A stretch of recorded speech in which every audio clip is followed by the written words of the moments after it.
Hi, my name's Dr. Gregory Piazza, and I'm one of the vascular medicine cardiologists at Brigham and Women's Hospital. I'm a member of the board of directors of the North American Thrombosis Forum and the education chair.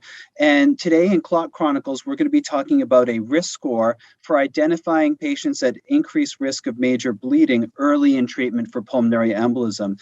This study, published by a group in France, was called PE-SARD, and they asked a very important question, which is whether a simple scoring system could predict early major bleeding in patients with pulmonary embolism, and whether you could put patients into categories of high or low risk of early major bleeding. They used a 2,800 patient multi-center prospective registry to assess this tool, and they did statistical analyses to generate and assess the ability of this tool to predict major bleeding. So it's called PE-SARD because it's made up of a number of components. First of all, it's for PE, and it takes into account syncope, which is fainting, anemia, which is low blood count, and renal dysfunction, which is kidney impairment. And each category gives a certain number of points.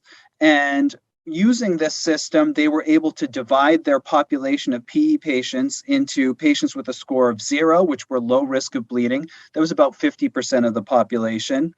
Patients with a score of 1 to 2.5 points, that was the intermediate risk population, about 35% of the population. And then high risk, which was greater than 2.5 points, which was almost 13% of the population. And in this, they were able to observe bleeding rates 0.9% in the low risk group and up to 9% in the high risk group.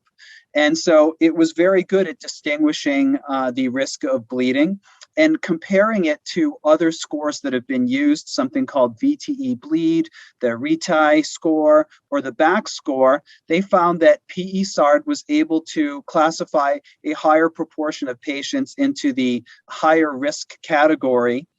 And so in summary, they found that this PE-SARD bleeding risk score was a user-friendly score, only taking into account 3 major categories, and was able to very nicely categorize patients into low risk, intermediate risk, and high risk. And the high risk patients really did have an increase in the risk of hemorrhage with anticoagulation and pulmonary embolism. In the future, this kind of tool might help to advise clinicians on safer anticoagulation strategies or patients that might need to be monitored more carefully.